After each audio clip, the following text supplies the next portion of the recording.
Hello dear students, I welcome you to my YouTube channel core chemistry classes. मेरा नाम है Manas Kumar Singh and this is our lecture number 9 of chapter stoichiometry, जिसमें हम लोग Charles law यानी gaseous system पढ़ रहे थे लास्ट क्लास। हम लोग असल में प्रोसीड कर रहे हैं third formula for the calculation of moles के लिए, जो फार्मूला केवल गैसेस के लिए मोल्स कैलकुलेट करने में मदद करता है। तो इसके लिए हम लोग गैसीय सिस्टम को पहले समझ रहे हैं और उसको समझने के लिए we have to study certain gas laws. और इस गैस लॉज की सीरीज में ये दूसरा गैस लॉ है, यानी कि चार्ल्स लॉ। ठीक है, so without wasting any further time let us start our lecture for today. अच्छा, I also mention this thing in every video lecture, at the start of every video lecture, कि अगर आपको किसी भी प्रकार का डाउट होता है related to chemistry, you can write it in the comment section, you can ask it to me. दूसरी बात कि अगर आपको कोई चैप्टर का वीडियो लेक्चर पहले चाहिए, you can write it in the comment and I try to provide you the video lecture of that chapter on preference. ठीक है, चलो। So without wasting any further time, let us start. Topic का नाम है अपना Charles law. Now what is Charles law? तो ये जो है ओरिजिनली इसको बनाया गया था डिग्री सेल्सियस वाले स्केल पे। अगर हम बात करें what is original Charles law, तो ये तो बना था डिग्री सेल्सियस वाले स्केल। ये इसका कहना था for a given amount of gas, for a given amount का मतलब है fixed moles of gas at constant pressure, the volume of the gas increases by volume of the gas increases by 1 by 273.15 times of its own value, यानी own volume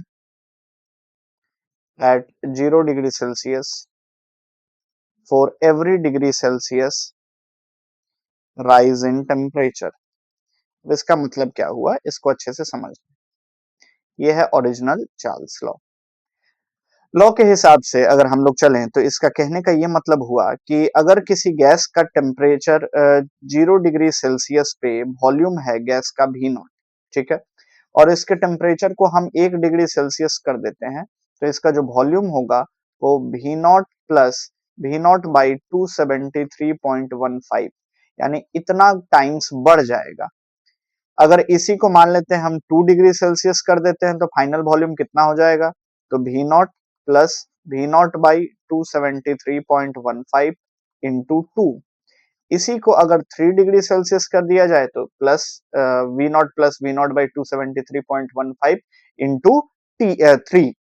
और अगर मान लेते हैं in general T degree Celsius कर दिया जाए तो कितना हो जाएगा, Vt is equals to V0 plus V0 by 273.15 into T degree Celsius. तो लॉ का कहने का सीधा सा मतलब यही है कि जब भी किसी गैस के वॉल्यूम को 1 डिग्री सेल्सियस से बढ़ाया जाता है, तो जब भी किसी गैस के टेम्परेचर को 1 डिग्री सेल्सियस से बढ़ाया जाता है, तो वॉल्यूम जो है वो 1 बाई 273.15 टाइम्स से बढ़ जाता है।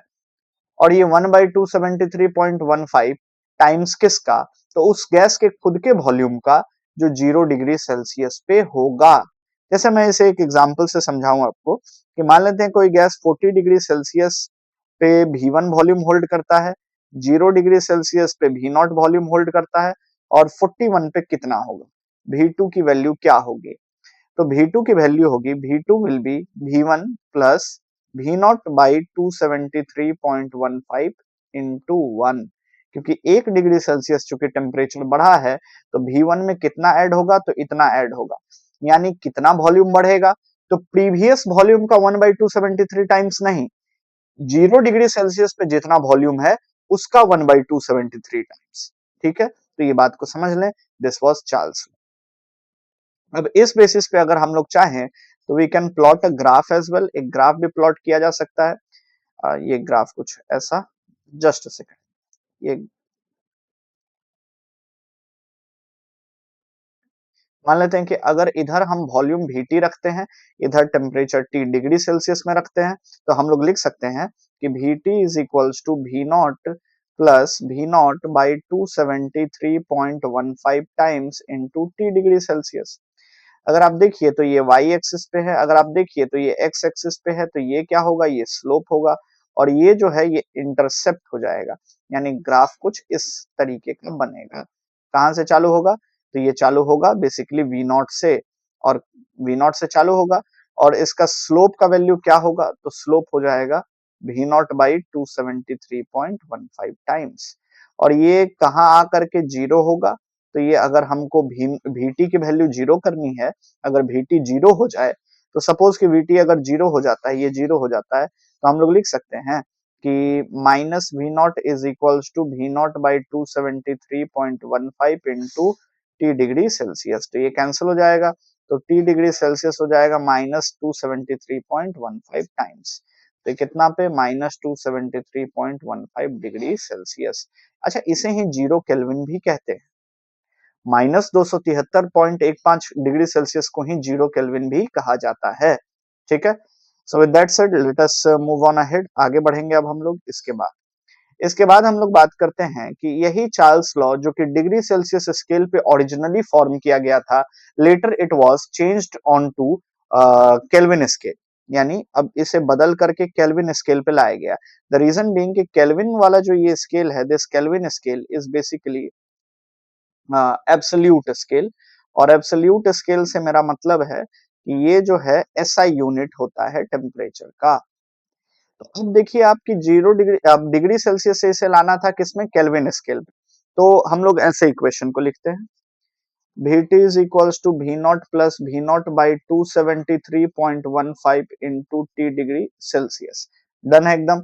अब अगर V नॉट को कॉमन ले ले तो लिख सकते हैं Vt by V naught is equals to 1 plus T degree Celsius by 273.15। तो हम लोग लिख सकते हैं Vt by V naught is equals to 273.15 plus T degree Celsius by 273.15। नीचे तो और कुछ नहीं है, तो हम ऐसा लिख सकते हैं 0 डिग्री सेल्सियस, क्योंकि जीरो ऐड करें तो कोई ऐसे भी फर्क पड़ने वाला नहीं है। ठीक है, अब आप समझिए आगे कि क्या कर सकते हैं हम लोग, कि आपको पता होगा अभी कि टी डिग्री सेल्सियस में अगर 273.15 जोड़ा जाए तो ये बन जाएगा टी केल्विन। तो ये टी डिग्री सेल्सियस बन गया टी केल्विन, और ऐसे ही 0 डिग्री सेल्सियस बन गया टी नॉट केल्विन। ठीक है, टी नॉट केल्विन।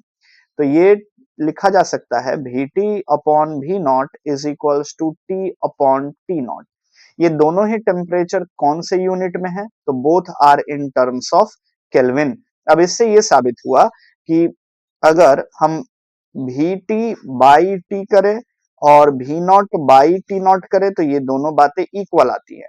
मतलब अगर टी नॉट टेम्परेचर है तो V नॉट वॉल्यूम है, तो इनका रेशियो, और टी टेम्परेचर है तो Vt वॉल्यूम है, तो इनका रेशियो, ये दोनों का रेशियो जो है वो हमेशा सेम रहता है।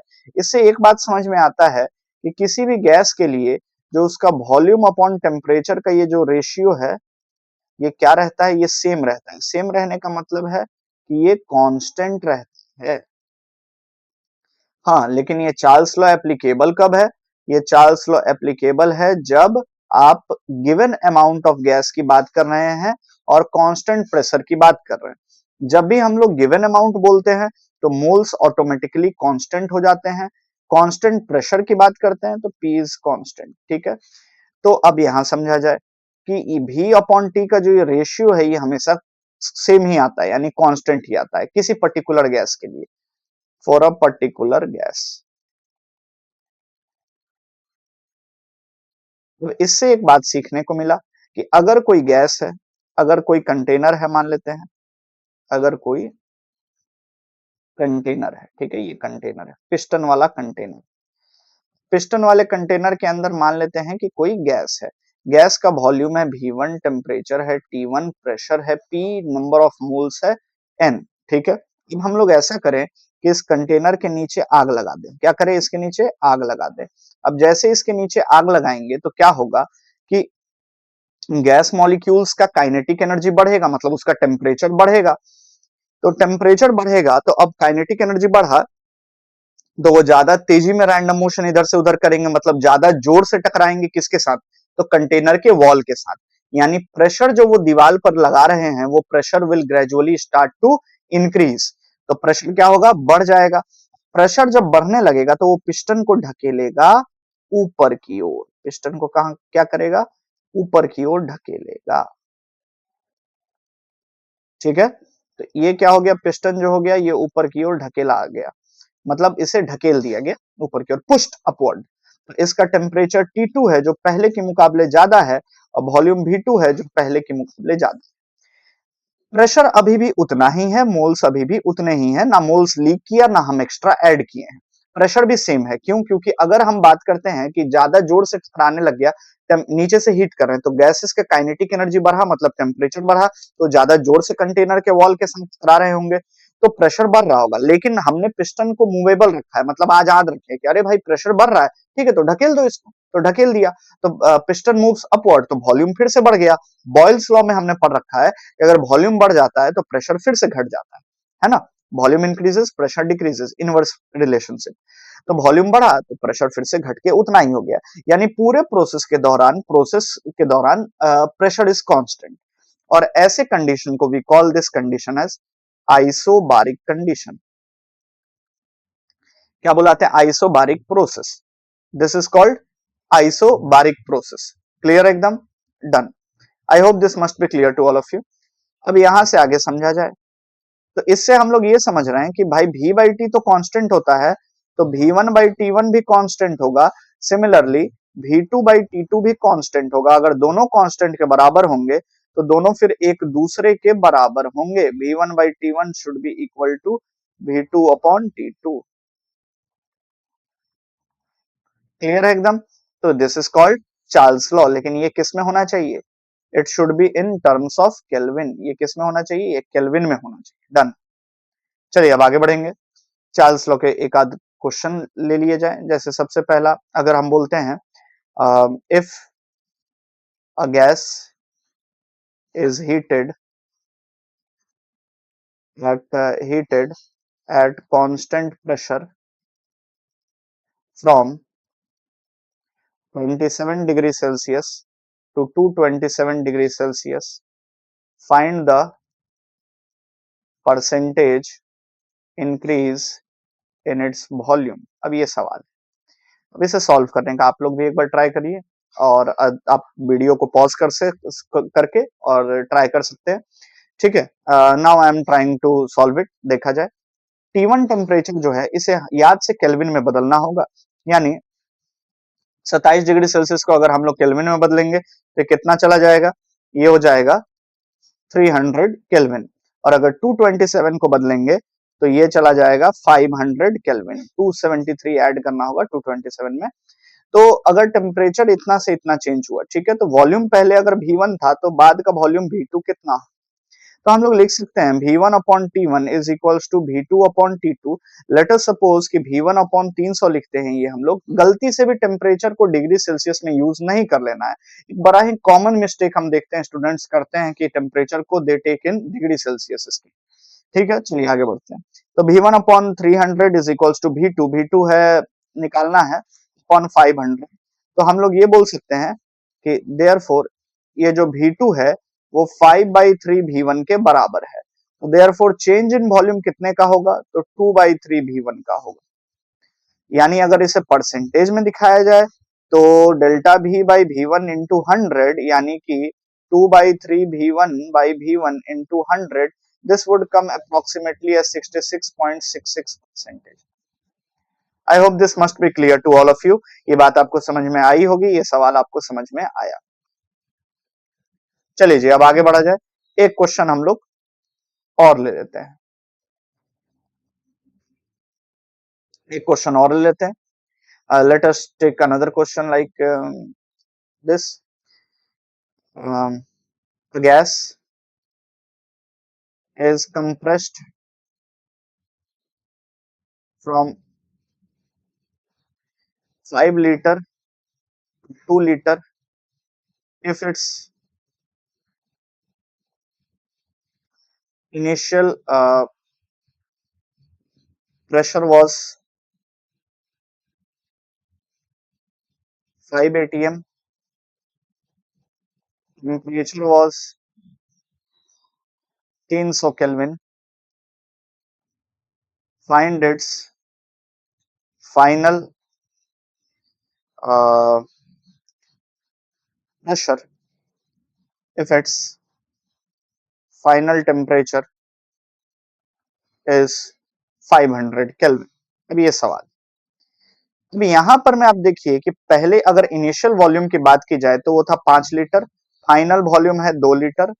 इनिशियल प्रेशर की बात की जाए तो वो था 5 एटीएम और फाइनल प्रेशर पूछा जा रहा है, ठीक है। और इनिशियल टेम्परेचर की बात की जाए तो वो था 300 केल्विन और फाइनल टेम्परेचर की बात की जाए तो वो है 500 केल्विन। अब अगर इसी को हम एक्सप्रेस करना चाहते हैं कि भाई फाइनल प्रेशर क्या होगा, अब यहाँ 3 वेरिएबल्स आपको दिखाई, तो अब ये कौन सा लॉ है, असल में ये combination of Boyle's law and Charles law है। अगर हम लोग चाहें तो इन दोनों लॉज को कंबाइन करके भी लिख सकते हैं। जैसे अगर कंबाइन करेंगे तो कैसा इक्वेशन बनेगा, आप देखिए, मान लेते हैं कि हमने पढ़ रखा है P V is equals to constant और पढ़ रखा है v by T is equals to constant. अगर इन दोनों को कंबाइन कराया जाए तो we will get P V by T is equals to constant, और अगर ये कॉन्स्टेंट है तो we can write P1 V1 upon T1 is equals to P2 V2 upon T2। तो लास्ट क्लास में हमने बॉयल्स लॉ भी पढ़ रखा था, इस क्लास में हमने चार्ल्स लॉ पढ़ा है, तो दोनों को कंबाइन करके भी क्वेश्चन कैन बी सॉल्व। तो ये आ जाएगा सिंपली 5 लीटर इंटू प्रेशर भी 5 ही है और टेम्परेचर है 300। फाइनल की बात की जाए तो ये है 500 और ये है 2 और यहाँ प्रेशर निकालना है P5। तो it would come to be equal to कितना आ जाएगा 125 upon 6, pressure will be 125 upon 6 atm, करीब करीब 21 एटीएम के करीब आना चाहिए ये value. This is the answer to हर क्वेश्चन। चलिए अब आगे बढ़ेंगे, इसके बाद चार्ल्स लॉ के ग्राफ को समझा जाए। अगर हम लोग इसके ग्राफ को प्लॉट करते हैं तो याद रखेंगे कि अभी हमने वॉल्यूम और टेम्परेचर इन डिग्री सेल्सियस वाले ग्राफ को प्लॉट कर रखा है। अब अगर हम प्लॉट करते हैं वॉल्यूम वर्सेस टेम्परेचर के ग्राफ को, तो ये इक्वेशन दिमाग में रखना होगा कि volume is directly proportional to temperature when temperature is in Kelvin. Degree Celsius में ये डायरेक्टली प्रोपोर्शनल नहीं बोला जा सकता है, असल में वहां एक इंटरसेप्ट होता है। मतलब अच्छा, एक आपके मन में सवाल आया क्या कि क्या जरूरत थी केल्विन स्केल में कन्वर्ट करने की, किसे, डिग्री सेल्सियस स्केल से क्या जरूरत पड़ गई कि केल्विन स्केल में चेंज किया गया चार्ल्स लॉ। असल में इसके पीछे रीजन ये है कि जब टेम्परेचर 0 डिग्री सेल्सियस हो जाता है तो वॉल्यूम जो है वो 0 नहीं होता। तो एक ऐसे टेम्परेचर का नीड था जो अगर 0 हो जाए, सच टेम्परेचर वाज रिक्वायर्ड जो अगर 0 हो जाए तो वॉल्यूम भी 0 हो जाएगा, और यही टेम्परेचर है केल्विन स्केल। क्योंकि अगर आप जानते होंगे तो आपको पता होगा कि 0 केल्विन पे, यहां देखिए आप -273.15 केल्विन पे वॉल्यूम क्या हो जा रहा है, वॉल्यूम 0 हो जा रहा है। मतलब ये -273.15 डिग्री सेल्सियस पे जाकर के -273.15 डिग्री सेल्सियस पे जाकर के वॉल्यूम 0 हो रहा है, तो इसे ही 0 केल्विन कहा जाता है। यहां देखिए, और इसी को एब्सोल्यूट 0 कहा जाता है। क्या कहते हैं, एब्सोल्यूट 0 कहते हैं। तो एक ऐसे स्केल की नीड थी, केल्विन स्केल में अगर डिग्री सेल्सियस स्केल की बात की जाए तो 0 डिग्री सेल्सियस पे वॉल्यूम 0 नहीं हो रहा था, तो एक ऐसे स्केल की नीड थी जो अगर 0 हो जाएगा, जिसमें अगर वैल्यू 0 हो जाए तो 0 हो जाए तो वॉल्यूम ऑफ द गैस भी 0 हो जाए, तो ये स्केल मिला अपने को केल्विन स्केल। डन है, अब आगे समझेंगे बातों को, तो इसीलिए इसको कन्वर्ट किया गया। ठीक है, चलिए आगे बढ़े, अब आगे समझते हैं। Volume is directly proportional to temperature Kelvin. अच्छा, कुछ क्वेश्चंस ऐसे आते हैं जहां पर मैं 0 केल्विन का जो कंसेप्ट है उसको, हम लोग जानते हैं कि 0 केल्विन जो होता है -273.15 होता है, कई बार इसको बदल भी दिया जाता है, क्वेश्चंस ऐसे भी आते हैं। ठीक है, वो क्वेश्चंस हम लोग हालांकि यहाँ ना करके गैसियस स्टेट में ज्यादा बेटर रहेगा पढ़ना। ठीक है, चलिए अब यहाँ बढ़ते हैं, ग्राफ को समझते हैं। Volume is directly proportional to temperature, तो अगर ये प्रोपोर्शनैलिटी साइन हटाएं तो is equals to K T, तो v is equals to K T, तो ये अगर y एक्सिस पे लिया जाए वॉल्यूम और टेम्परेचर को x एक्सिस, तो y is equals to mx का इक्वेशन मिलता है। तो अगर एक ग्राफ प्लॉट किया जाएगा जो कि होगा टेम्परेचर केल्विन में और वॉल्यूम इधर, ये टेम्परेचर केल्विन में, तो ये graph it would be a straight line. ये क्या आएगा, ये एक स्ट्रेट लाइन। और ये जो स्ट्रेट लाइन आएगा, ये जो स्ट्रेट लाइन आएगा, ये मान लेते हैं कि P1 प्रेशर पे बनाया गया है। एक और स्ट्रेट लाइन है, ये P2 प्रेशर पे बनाया गया है। अच्छा, इस लाइन को, this line also has a name, it is called isobar. Isobar इसलिए क्योंकि यहाँ अगर प्रेशर P1 है तो यहाँ भी P1 होगा, यहाँ भी P1 होगा, यहाँ भी P1 होगा, हर जगह प्रेशर जो है वो P1 ही होगा। इसे कहते हैं आइसोबार। आइसो का मतलब होता है सेम, बार असल में प्रेशर का ही एक यूनिट है। ठीक है, अब समझ लें कि अब इन दोनों में कौन सा प्रेशर ज्यादा है। इसको निकालने का I had already told you a method. ये क्या करना है भाई, आपको एक ऐसे स्ट्रेट लाइन प्लॉट कर लेना है जो टच करता है इसे, तो दोनों के लिए वॉल्यूम तो सेम हो गया।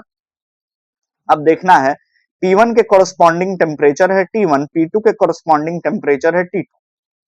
अब हम क्या जान रहे हैं कि यहाँ T2 तो ज्यादा है T1 से, T2 क्या है, T1 से ज्यादा है, वॉल्यूम तो सेम है। अगर T2 के कॉरस्पॉन्डिंग है P2, T1 के कॉरस्पॉन्डिंग है P1, अब आप ही जरा सोचिए, कॉमन सेंस लगाना है कि अगर गैस का टेम्परेचर ज्यादा है तो प्रेशर क्या होना चाहिए, कम या ज्यादा। तो मेरा दिमाग कहता है, मेरा मन कहता है, आपका भी कहेगा कि भाई अगर टेम्परेचर ज्यादा है तो गैस मॉलिक्यूल्स में काइनेटिक एनर्जी ज्यादा होगा, ज्यादा जोर से टकराएंगे, तो प्रेशर शुड बी हाई। ठीक है, यानी यही सेम एक्सपेरिमेंट अगर एक बार P1 प्रेशर पे, पूरा एपरेटस P1 प्रेशर पे, वो पिस्टन वाला पूरा एपरेटस P1 प्रेशर पे करवाया गया, एक बार P2 प्रेशर पे करवाया गया, तो आपको ध्यान में आएगा क्या कि भाई अगर हायर टेम्परेचर पे करवाया जा रहा है कोई, तो हायर टेम्परेचर पे तो भाई pressure will be higher, P2 will be higher than P1। Done है। अब ये जैसे ग्राफ हो गया volume versus temperature. Again there are many types of graphs that can be plotted. आपको इक्वेशन पता होना चाहिए सिंपली। अगर मान लेते हैं हम एक इक्वेशन, आपसे ग्राफ पूछ लेते हैं, पहला ग्राफ था, एक ग्राफ पूछ लेते हैं वॉल्यूम वर्सेस 1 अपॉन टेम्परेचर। तो आप जानते हैं V is equals to K T, है ना, तो V इज इक्वल्स टू के डिवाइडेड बाई 1/T, ऐसे भी लिख सकते हैं, T ऊपर जाएगा तो मल्टीप्लाई ही हो जाएगा। अगर इसे y एक्सिस पर रखा जाए तो K और 1/T को x एक्सिस पे, तो इनवर्सली प्रोपोर्शनल है। ये ग्राफ कुछ इस तरीके का बनता है, वॉल्यूम वर्सेस 1 अपॉन टेम्परेचर का। ये कैसा होगा, ये रेक्टेंगुलर हाइपर। अगर ये P1 पे बनाया गया और एक और P2 पे, तो वी कैन से कि देखिए फिर से यहाँ पर में कौन ज्यादा होगा, तो P2 के कॉरस्पॉन्डिंग 1/T2, P1 के कॉरस्पॉन्डिंग 1/T1। अब 1/T2 तो ज्यादा है, तो T1 ज्यादा होगा T2 से, तो इस हिसाब से अगर जब टेम्परेचर ज्यादा होगा तो P1 P2 से ज्यादा होगा। Done, simple. अब तीसरा, जैसे हम ऐसे ही रैंडमली कोई सा भी एक इक्वेशन उठाते हैं, and I ask you to draw a diagram of volume by temperature versus temperature. ठीक है, तो V बाई टी तो क्या होता है, V is equals to K T, तो V बाई टी तो कांस्टेंट होता है। तो कांस्टेंट, तो ये तो अगर टेम्परेचर के साथ हम ग्राफ प्लॉट भी करें V/T का, तो ये ग्राफ कुछ एक स्ट्रेट लाइन है। अब ये भी दो अलग अलग कंडीशन पे, एक बार P1 और एक बार P2 पे, तो कौन ज्यादा होगा, तो आप ऐसे समझिए ना। हालांकि इसका कंपैरिजन जो है बहुत अच्छा समझ में आएगा जब हम लोग आइडियल गैस इक्वेशन पूरी तरह से खत्म कर देंगे। अभी के लिए मैं थोड़ा सा याद करवा दूं, एक आइडियल गैस इक्वेशन होता है PV is equals to nRT करके। ठीक है, तो अगर V/T की वैल्यू देखी जाए तो P2 के लिए ज्यादा, तो V/T की वैल्यू अगर किसी के लिए ज्यादा है तो उसके लिए प्रेशर की वैल्यू क्या होगी, कम होगी। तो ये इस पे चिंता नहीं करना है, ये आपको ऑटोमेटिकली समझ में आ जाएगा जब हम आइडियल गैस इक्वेशन आपको पढ़ा देंगे। उसके बाद when you will revisit this topics, अगर आपने नोट्स मेंटेन किया, रिविजिट करेंगे और देखेंगे तो आपको ये बहुत आसानी से समझ में आएगा कि P2 के कॉरस्पॉन्डिंग जो V/T की वैल्यू है वो ज्यादा है, और PV is equals to nRT बोल करके एक आइडियल गैस इक्वेशन आता है, ये चार गैस लॉज को कंबाइन करने पे। तो अगर V/T की वैल्यू किसी के लिए ज्यादा है तो nR/P की वैल्यू ज्यादा होगी, और अगर nR/P की वैल्यू ज्यादा है तो P की वैल्यू कम होगी, तो P2 की वैल्यू कम होगी, P1 will be greater than P2। तो ये इस तरीके से कंपैरिजंस किए जाते हैं। I think that is it for today. इस लेक्चर को यहीं तक रखेंगे, otherwise the lecture will get a bit longer. और अगर आपको किसी भी प्रकार का डाउट होता है, you can write it in the comment, I will answer to that. And if you find this video helpful for you in any sense, do share it to the ones who require it the most, and near about 18 to 20 lectures we will cover, और हर एक lecture का duration I am keeping it 20 to 25 minutes maximum, in detail सब चीज पढ़ करके भी, ठीक है, 20 to 25 minutes, and near about 18 to 20 lectures we would require to complete the entire stoichiometry chapter, तो keep be patient, है ना, थोड़ा सा पेशेंस रखेंगे। अच्छा, दूसरी बात, आपके लिए मैं क्वेश्चन छोड़ करके जाता हूँ, you have to do it as a homework if you are watching this lecture, whenever at any time frame if you'll watch this lecture, तो इस होमवर्क को जरूर बनाने का ट्राई करें। Draw a graph between volume into temperature versus volume into temperature versus temperature, try जरूर करिएगा। Physics में जब आप ग्राफ कर लेते हैं तो इसको बनाना थोड़ा ज्यादा आसान हो जाता है, but it is still easier for you अगर आपको थोड़ा बहुत भी मैथ्स, आप अगर इक्वेशंस निकाल पाते हैं और इक्वेशंस के हिसाब से ग्राफ प्लॉट कर पाते हैं तो that is it for today, see you, bye bye.